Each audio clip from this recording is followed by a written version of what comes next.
பாடுகள் நம்முடைய தனிப்பட்ட வாழ்க்கையில ஒரு மகிமையை வெளிப்படுத்துகிறது. நமக்குள்ள ஒரு மாற்றத்தை, நமக்குள்ள ஒரு பிரகாசத்தை உண்டு பண்ணுகிறது. இதுல ஒரு 3 காரியங்களே சுட்டிக்காட்ட விரும்புறேன். பாடுகள் வழியா போறவங்களுக்குள்ள வெளிப்படுகிற மகிமைகள். எழுதுங்க. Number 1, God chooses us in our suffering. பாடுகள் நடுவில் கர்த்தர் நம்மை தெரிந்து கொள்ளுகிறார். நமக்குள்ளே வெளிப்படும் மகிமையில முதலாவது மகிமை என்னன்னா, பாடுகள் நடுவில் தான் ஆண்டவர் அநேகரை தமக்கென்று தெரிந்து கொள்ளுகிறார். God chooses people. தெரிந்து கொள்ளுகிறது பாடுகள் நடுவிலே தான்.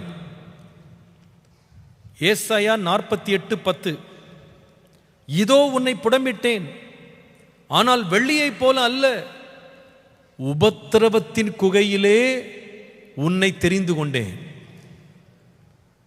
இங்க இருக்கிற சிலர் சொல்ல முடியும், ஏன் அநேகர் கூட சொல்ல முடியும், எங்க தனிப்பட்ட வாழ்க்கையில எங்க குடும்பத்தில் நேர்ந்த ஒரு பெரிய பிரச்சனை, ஒரு போராட்டம், ஒரு பெரிய பாடு, உபத்திரவம், அந்த பாதை வழியா நாங்க கடந்து போனதுனால தான் இயேசுவை தேடி கண்டுபிடிச்சோம், இயேசுவை தேடி ஆலயத்துக்கு வந்தோம் அப்படின்னு நீங்க சொல்வீங்க. ஒருவேளை நாம சொல்லலாம், நான் கடவுளை பாடுகள் நடுவில் கண்டுபிடிச்சேன்னு நாம சொல்றோம். ஆனா உண்மை என்னன்னா, நாம அவரை கண்டுபிடிக்கிறதுக்கு முன்னாடி அவர் நம்மளை கண்டுபிடிச்சு வச்சிருந்த. ஒரு ஆமீன் சொல்லுங்கள். என்னுடைய தகப்பனாருடைய வாழ்க்கை எடுத்துக்கொள்வீங்களானா, அவங்க ஒரு பெயர் கிறிஸ்தவ குடும்பத்தில் வளர்ந்து சும்மா ஒரு ஆலயத்துக்கு போறதும் வரதும், தேவனோட எந்த உறவும் இல்லாமல் அவங்க வாழ்ந்து வந்த மக்கள். ஆனால் எங்கள் அப்பாவை அவங்க குடும்பத்தை சபைக்கு நேராக, ஒரு ஆவிக்குரிய வாழ்க்கைக்கு நேராக வழிநடத்தினதற்கு ஒரு எக்ஸ்பீரியன்ஸ் என்னன்னு கேட்டால், அவங்க வாழ்க்கையில் இருந்த வறுமை, பசி, கொடுமை, ஹங்கர், ஸ்டார்வேஷன் அவங்கள என்ன நேரம் நடத்துச்சுன்னு சொன்னால் சர்ச்சுக்கு நேரம் நடத்துச்சு. அப்பா சாட்சியில் சொல்லியிருக்கிறது நீங்கள் கேட்டிருப்பீங்க. புருஷவாக்கத்தில் பாஸ்டர் சுந்தரம் அவங்க சர்ச்சுக்கு இவங்க எதுக்கு போனாங்கன்னு கேட்டால், வசனம் கேட்கறக்கா போல, இயேசு அறியறதுக்காக போல. அவங்க எதற்காக போனாங்கன்னு கேட்டால், எங்கள் அப்பாவுக்கு 3 தங்கச்சிங்க இருந்தாங்க, 3 தங்கைகள். யாரோ ஒருத்தர் அவங்ககிட்ட சொன்னாங்களாம், நீ சுந்தரம் பாஸ்டர் சர்ச்சுக்கு நீ போனா அவர் இறக்கம் காட்டி இந்த 3 பொண்ணுங்களுக்கும் கல்யாணம் பண்ணி வைப்பாருன்னு சொன்னாங்களாம், ஃப்ரீயாக கல்யாணம் பண்ணி கொடுப்பாருன்னு சொன்னாங்களாம். இதை கேள்விப்பட்டு நம்ம தங்கச்சிங்களுக்கு நம்ம கல்யாணம் பண்ணி கொடுக்க வழி இல்லை, வறுமையில் இருக்கும், சரி நம்ம தங்கச்சிங்க கல்யாணம் நடக்கட்டும்னு சொல்லி சர்ச்சுக்கு வந்திருக்கிறாங்க. அங்கே அவங்களுக்கு ஒரு கூடுதல் சந்தோஷம் என்னன்னு கேட்டால், அந்த ஞாயிற்றுக்கிழமை ஆராதனை முடிஞ்ச உடனே மதியானம் அவங்க ஒரு பச்சைப்பயிர் கஞ்சி கொடுத்தாங்க. வர்றவங்க அத்தனை பேருக்கும் பச்சைப்பயிர் கஞ்சியை டம்ளரில் ஊற்றி கொடுத்தாங்க. இவங்களுக்கு ஞாயிற்றுக்கிழமை சாப்பிட வழி இல்லாமல் பசியில் அந்த டம்ளர் கஞ்சி அவங்களுக்கு ஒரு பெரிய ஒரு பஞ்சாமிர்தம் மாதிரி. அப்போ அவங்க சர்ச்சுக்கு எதுக்கு வந்தாங்கன்னா, பரவாயில்ல போனால் மதியானம் சாப்பாடும் கிடைக்குது, நம்ம சகோதரிகளுக்கு கல்யாணமும் ஆகும்ன்ட்டு தான் உள்ளே போனாங்க. இந்த உபத்திரவம் அவர்களை ஆலயத்துக்கு நேராக நடத்துச்சு, தேவனுக்கு நேராக நடத்துச்சு. அதில் விளைவு என்னன்னு கேட்டால், இவங்க நினைக்கவே இல்லை, அவங்க கர்த்தரை அறிந்தது மாத்திரமல்ல, தாங்கள் அறிந்த கர்த்தரை உலகமெங்கும் பறைசாற்றுகிற ஒரு ஊழியனாக கர்த்தர் அவரை மாற்றினார். அல்லேலூயா. இங்க இருக்கிற சில பேர் அதை சாட்சியா சொல்லுவீங்க, என் வாழ்க்கையின் உபத்திரவம் தான் இவ்வளவு தூரம் என்னை பக்திமானா மாற்றினது, என்னை ஜெபிக்க வைத்தது. So God chooses us in our suffering. That is true. ரெண்டாவது எழுதுங்க, God coaches us in our suffering. பாடுகளின் நடுவில் கர்த்தர் நம்மை பயிற்றுவிக்கிறார். God coaches us in our suffering. 119 சங்கீதம் 71 வசனம். 119 சங்கீதம் 71 வசனம். நான் உபத்திரவப்பட்டது எனக்கு நல்லது, அதனாலே உமது பிரமாணங்களை கற்றுக்கொண்டேன். உபத்திரவப்பட்டதுனால ஒரு கல்வி உள்ள வந்தது. என்னன்னு கேட்டா, வசனத்தை கற்றுக்கொண்டார். God uses our suffering to coach us and teach us some life's important lessons through the word of God. தேவனுடைய வார்த்தையின் வாயிலாக வாழ்க்கைக்கு தேவையான மிக முக்கியமான சத்தியங்களை அவருடைய வசனத்தை கொண்டு கர்த்தர் உபத்திரவத்தின் நடுவிலே போதிக்கிறார், உபத்திரவத்தின் நடுவிலே கற்றுக் கொடுக்கிறார்.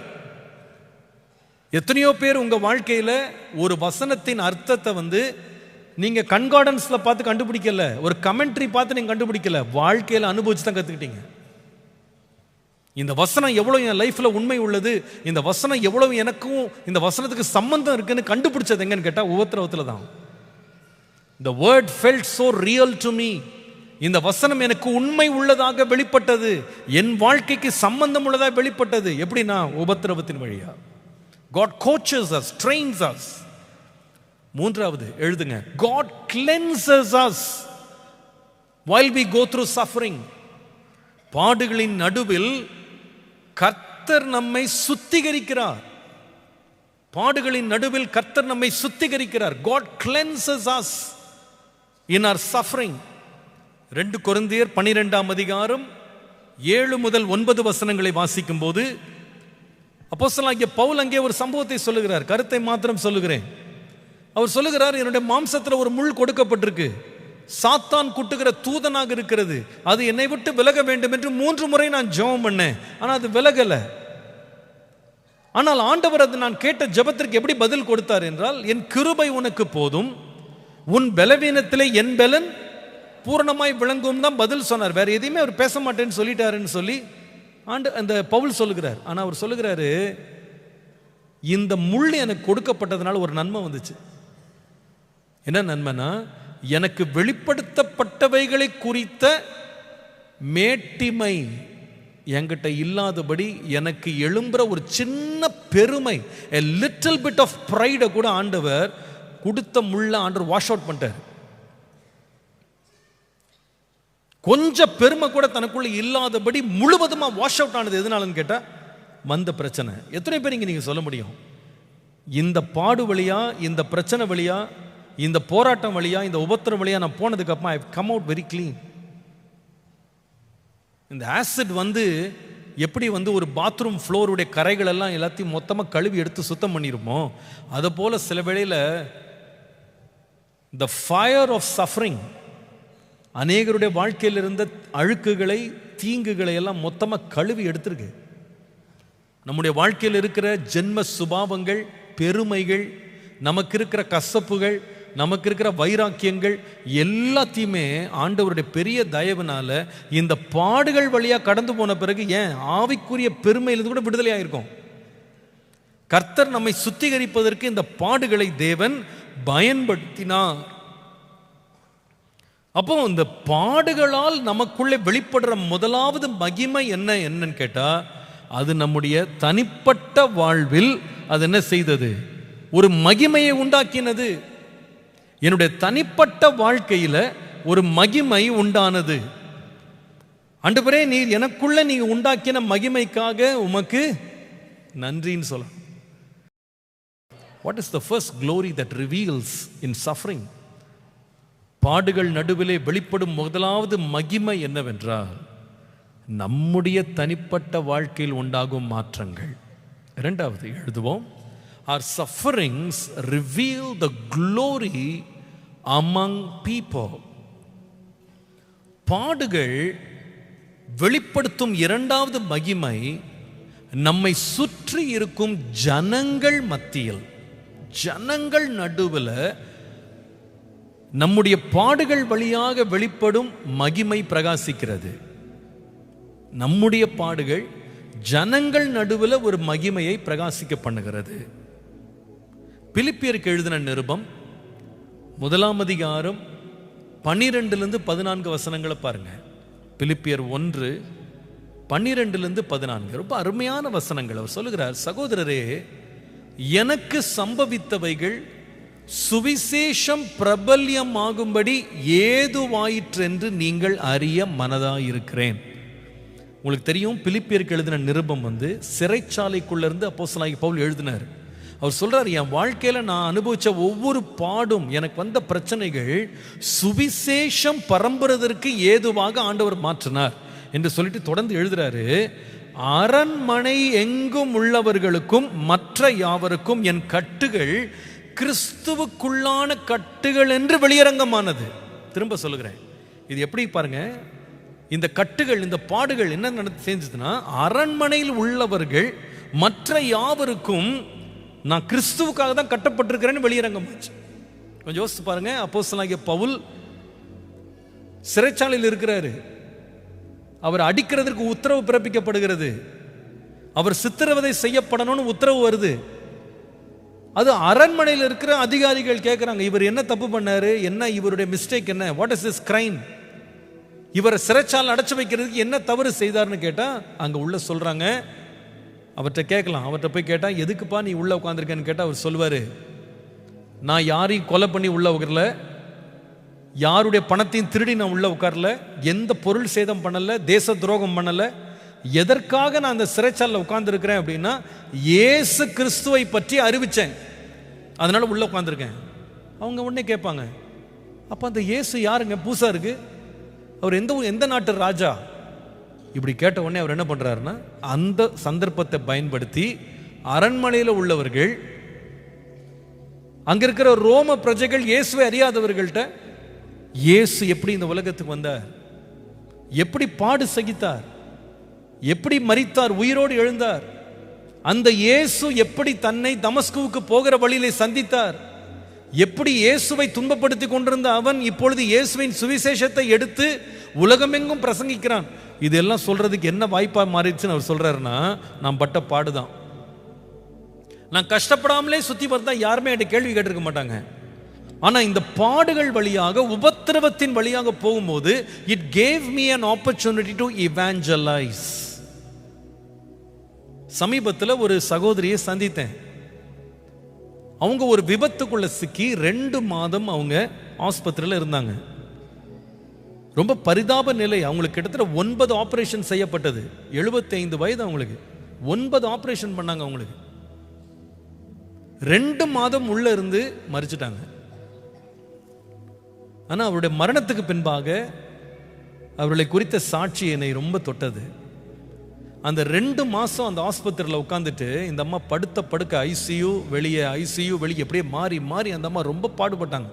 ஆனால் அந்த ஆஸ்பத்திரியில் உள்ள அத்தனை பேரையும் தான் பக்கத்தில் வரவழைச்சு அன்பாக விசாரித்து, நீங்கள் யார், உங்கள் குடும்பம் என்ன, உங்கள் நிலைமை என்ன எல்லாம் விசாரித்து, உனக்காக ஜெபம் பண்ணுறேன் அப்படின்னு சொல்லி அவங்களுக்கு ஜெபம் பண்ணி விட்டு, அந்த ஆஸ்பத்திரியில் நீங்கள் சுவிசேஷன்லாம் அறிவிக்க முடியாது, எந்த ஆஸ்பத்திரிக்குள்ளே போய் அறிவிக்க முடியாது. ஆனால் இந்த அம்மா உள்ள பெட்டில் பேஷண்ட்டாக காசு கொடுத்து உட்காந்துருக்காங்க, எதுவும் சொல்ல முடியாது பாருங்கள். கூப்பிட்றவங்களெல்லாம் கூப்பிட்டு நல்ல வசனம் சொல்லி, அங்கே ஒரு சீனியர் சீஃப் டாக்டர் இருக்கார். அவர் மரித்த பிறகு, இந்த அம்மா மரித்த பிறகு வந்து சொல்கிறாரு, நானும் என் மனைவியும் வருத்தத்தில் 2 பேரும் பிரிஞ்சு கிடந்தோம். அவர் ரட்சிக்கப்படாதவர். அவர் சொல்கிறார், இந்த அம்மா டெய்லி நான் இந்த அம்மாவை பார்க்க போகும் போதெல்லாம் என்கிட்ட வேதத்தை எடுத்து, பைபிளை எடுத்து எனக்கு டீச் பண்ணி, நீயும் கணவனும் எப்படி ஒரே மாம்சமாக இருக்கிறீங்க, நீங்கள் பிரிஞ்சிருக்கக்கூடாதுன்னு சொல்லி எனக்கு உபதேசம் பண்ணி, என் மனைவிட்ட மன்னிப்பு கேட்டு நாங்கள் 2 பேரும் இப்போ ஒன்றா இருக்கிறோன்னு சாட்சி சொல்கிறாரு. அங்கே இருக்கிற ஒவ்வொருவருக்கும் சுவிசேஷம் அறிவிச்சாங்க.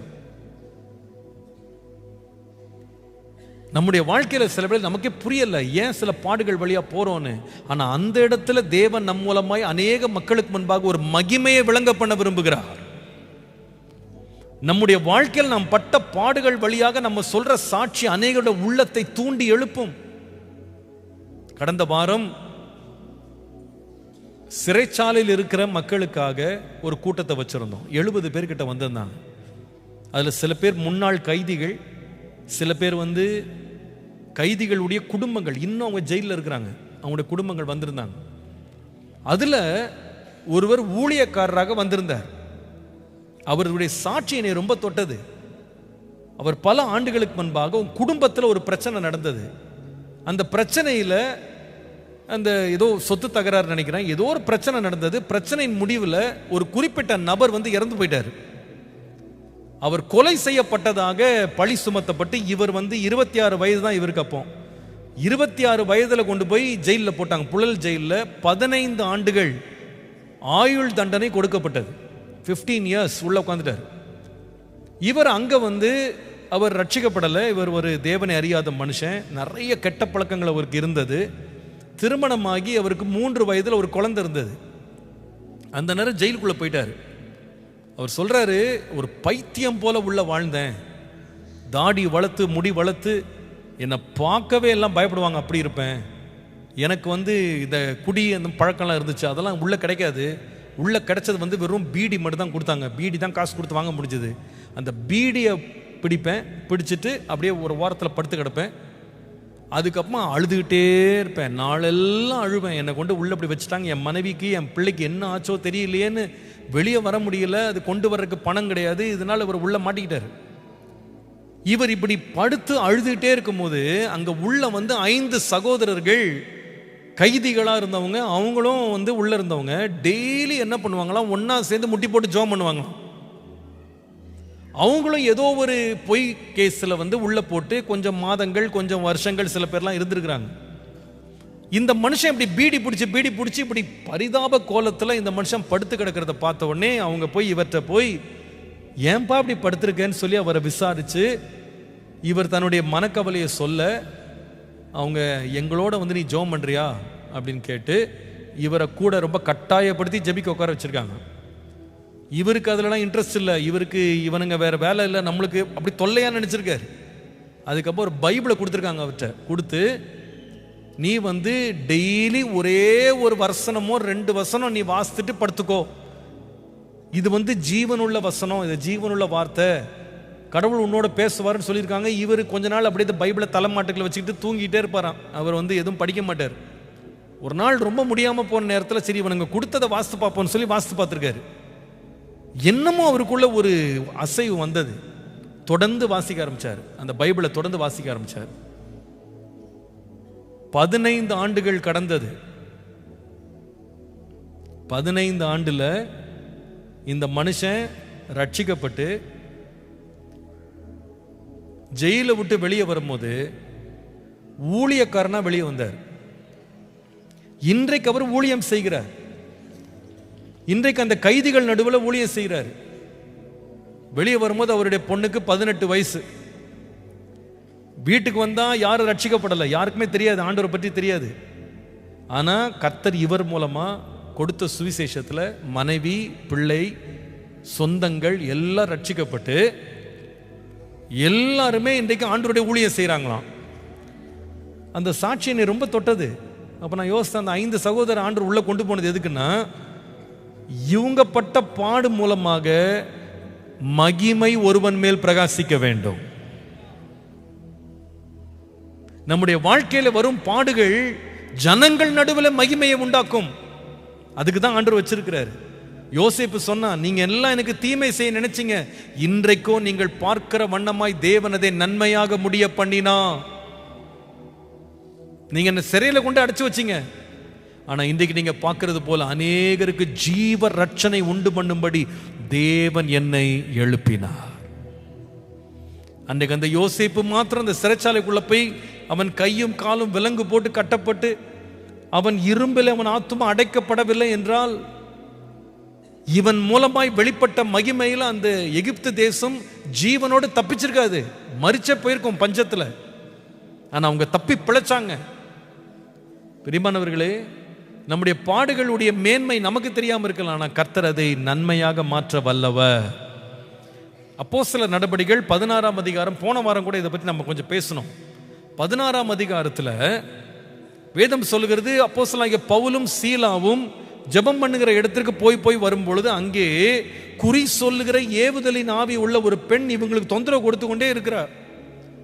பவுல் வந்து ஆவியில மனம் கசந்து திடீர்னு ஒரு நாள் கோபத்தில் சொல்லிடுறாரு, இந்த அசுத்தாவி அவளை விட்டு வெளியே போட்டோன்னு அதட்டின உடனே அசுத்தாவி வெளியே போயிடுச்சு. உடனே போராட்டம் ஆரம்பிச்சிருச்சு. இவள் மூலமாக லாபம் சம்பாதித்து கொண்டிருந்த எஜமான்கள் எல்லாம் வந்து இவனை பிடிச்சு அதிகாரிகளுக்கு கொடுத்து நல்ல வார்னால போட்டு அடின்னு அடிச்சு காவலில் கொண்டு போட்டாங்க. கையும் காலையும் தொழுமரத்தில் மாட்டி விட்டாங்க. ஆனால் அப்போஸ்தலனாகிய பவுலுக்கு ஒரு விசுவாசம் இருந்தது, எனக்கு கஷ்டம் வந்தாலும் பாடு வந்தாலும் இதுவும் தேவ மகிமைக்காக தான் முடியும் அப்படின்ட்டு அவர் அழுது புலம்பல. வெளியில் என்ன விடுவீங்கன்னு சொல்லி பிரேயர் ரிக்வெஸ்ட் அனுப்பல. வேணும் சொல்லுது, உட்காந்துட்டு நல்ல பாட்டு பாடி கர்த்தரை ஸ்தோத்திரம் பண்ணார். நல்ல பாடி துதித்து கொண்டிருக்கும் போது நடு இரவுல ஒரு நடுக்கம், ஒரு நிலநடுக்கம் உண்டாகுது. கதவுகள் எல்லாம் திறக்கப்படுது. கட்டப்பட்டிருந்த சங்கிலிகள்லாம் அருந்து கீழே விழுந்துருது. இதை பார்த்து மிரண்டு போய் அத்தனை கைதியும் வெளியே ஓடாம உட்கார்ந்துருக்கான். கதவுகள் திறக்கப்பட்டதை பார்த்த உடனே வெளியில இருந்து அந்த காவல் காக்கிறவன் ஓடி வர்றான். அவன் பார்த்தா கதவு திறந்ததை பார்த்த உடனே எல்லாம் ஓடி இருப்பாங்க நினைச்சு தன்னையே குத்தி அவன் மாய்த்து கொள்ளலான்னு பட்டயத்தை எடுக்கிறான். அப்ப பவுல் சொல்றாரு, எப்பா நீ எதுவும் உனக்கு செய்யாத, எல்லாம் நாங்க இங்கதான் இருக்கோம், ஒன்னும் செய்யாத. உள்ள இவன் பார்த்தா எல்லாம் உள்ள உட்காந்துருக்காங்க. அவனுக்குள்ள ஏதோ ஒரு மாற்றம். இது எப்படி ஆயிற்று? நான் ரட்சிக்கப்படுவதற்கு என்ன செய்யணும்னு கேட்டான். கர்த்தராகிய இயேசு கிறிஸ்துவை நீ விசுவாசி, அப்பொழுது நீயும் உன் வீட்டாரும் ரட்சிக்கப்படுவீர்கள். அவ்வளவுதான். அந்த மனுஷன் இந்த மாதிரி கூட ஒரு செய்தி இருக்கான்னு கேட்டுட்டு ஜெயில பூட்டிட்டு இவங்க 2 பேரையும் கூட்டிட்டு வீட்டுக்கு போயிட்டான். வீட்டுக்கு போய் ஜெயிலர் பாருங்க உட்காந்து பவுலுடைய காயங்கள், சீலாவுடைய அந்த வாரனால் அடிச்ச காயங்கள் எல்லாம் கழுவி சுத்தம் பண்ணி, இந்த மனுஷன் தான் வீட்டார் உள்ள அத்தனை பேரையும் கூட்டு வந்து, ஏங்க என்னுடைய பிரிசனுக்கு எவ்வளோ பேர் வந்திருக்காங்க, ராத்திரி எல்லாம் பிரச்சனை பண்ணுவான், ஒருத்தனை அடிச்சுக்கிடுவான், ஒருத்தனோட ஒருத்தன் சண்டை போடுவான், இந்த 2 பேர் உள்ள வந்தா பிரிசனே அசைதுங்க, நிலநடுக்கமே உண்டாகுது, கதவு திறந்துச்சு அப்படின்னு அதிசயத்தை மற்றவங்கிட்ட சொல்ல அத்தனை பேர் வராங்க. ராத்திரி பிரசங்கம் நடக்குது. ராத்திரி பிரசங்கத்துல எல்லாருமே ஆண்டவருடைய வசனத்தை ஏற்றுக்கொள்றாங்க, ரட்சிக்கப்படுறாங்க, ஞானஸ்தானம் பெறுறாங்க. பிரியமானவர்களே, பாடு வேதனைக்காக அல்ல, அநேக ஜனங்களுக்கு முன்பாக மகிமையை விளங்க பண்ணும்படி. அல்லேலூயா. அதை விசுவாசிங்க. இன்றைக்கு ஆண்டவரே, உம்முடைய மகிமை என் பாடுகள் மூலமாக நீர் விளங்க பண்ண நீர் வல்லவரும் உண்மை உள்ளவருமாய் இருக்கிறேன். கடைசியா 3வது, பாடுகள் என்ன மகிமையை வெளிப்படுத்தும்? முதலாவது சொன்னேன், sufferings reveal the glory of God in our personal life.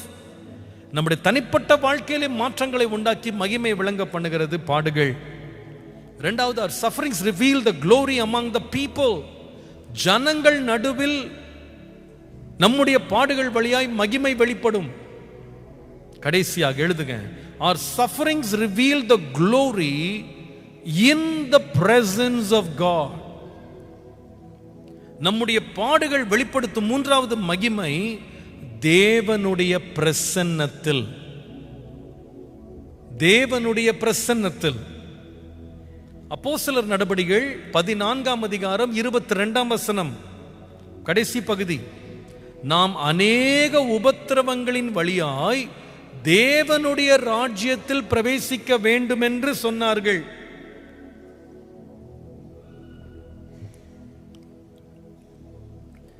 அநேக உபத்திரவங்கள் வழியாய் தேவனுடைய ராஜ்யத்தில் பிரவேசிக்க வேண்டும் என்று சொன்னாங்களாம். இந்த உபத்திரவங்கள் எங்க போய் முடியுதுன்னு கேட்டா, ஒரு மகிமையான இடம். அது எங்கன்னு கேட்டா தேவ பிரசன்னத்துல, தேவ ராஜ்யத்துல போய் முடியுது. எவ்வளவு மகிமையான ஒரு காரியம். எபிரேயர் 12ஆம் அதிகாரம் 1-2 வசனங்களை கடந்த வாரம் கூட நம்ம தியானித்தோம். ஆனா இதுல ஒரு காரியத்தை சுட்டிக்காட்ட விரும்புறேன். மேகம் போன்ற இத்தனை திரளான சாட்சிகள் நம்மை சூழ்ந்து கொண்டிருக்க, பாரமான யாவற்றையும் நம்மை சுற்றி நெருங்கி நிற்கிற பாவத்தையும் தள்ளிவிட்டு விசுவாசத்தை துவக்குகிறவரும் முடிக்கிறவருமாகிய இயேசுவை நோக்கி நமக்கு நியமித்திருக்கிற ஓட்டத்தில் பொறுமையா ஓடணும் அப்படின்னு சொல்லிட்டு சொல்றாரு. இயேசுவை பாருங்க, அவர் தமக்கு முன் வைத்திருந்த சந்தோஷத்தின் பொருட்டு அவமானத்தை எண்ணல, சிலுவையை சகித்தார். முடிவில் தேவனுடைய சிங்காசனத்தின் வலது பரிசத்தில் என்ன செய்கிறார்? வீற்றிருக்கிறார். இயேசுப்பட்ட பாடு, அவமானம், நிந்தை, பாரம் எல்லாத்துக்கும் முடிவு எங்க போய் அல்டிமேட் டெஸ்டினேஷன் எங்கன்னு கேட்டா தேவனுடைய சிங்காசனத்தின் வலது பரிசத்தில் போய் உட்கார்ந்தாராம். பிலிப்பியர் 3ஆம் அதிகாரம் 10ஆம் வசனம் பாருங்க. இப்படி நான் அவரையும் அவருடைய உயிர்த்தெழுதலின் வல்லமையும் அவருடைய பாடுகளின் ஐக்கியத்தையும் அறிகிறதற்கும் அவருடைய மரணத்திற்கொப்பான மரணத்திற்குள்ளாகி எப்படி ஆகிலும் நான் மரித்தோரிலிருந்து உயிரோடு எழுந்திருப்பதற்கு தகுதியாகும்படிக்கு அவருக்காக எல்லாவற்றையும் நஷ்டம் என்று விட்டேன், குப்பையுமாக எண்ணுகிறேன். இவ்வளோ கஷ்டப்பட்டேன், நான் அந்த கஷ்டத்தின் வழியா இயேசுவினுடைய பாடுகள் எப்படி இருக்கும்னு நான் உணர்ந்துக்கிட்டேன். அவருடைய உயிர்த்தெழுதலின் வல்லமையை நான் அறிஞ்சுக்கிட்டேன். அவர் சொல்றார், நான் எங்க போயிட்டு இருக்கிறேன்னா இப்ப அந்த மகிமையை தேடி நான் போயிட்டு இருக்கேன். பிரியமானவர்களே, நம்முடைய வாழ்க்கையில பாடுகள் வழியா கர்த்தர் நம்மை நடத்தும் போது ஒரு மகிமை வெளிப்படும். என்ன மகிமை அப்படின்னு கேட்டா, அந்த மகிமை இயேசுவோடு நாம் என்றென்று இருக்க நம்மை நடத்தும். நமக்கு எல்லாம் தெரிந்த வசனம் தான், திறந்து வாசிப்போம். மத்தேயு 5ஆம் அதிகாரம்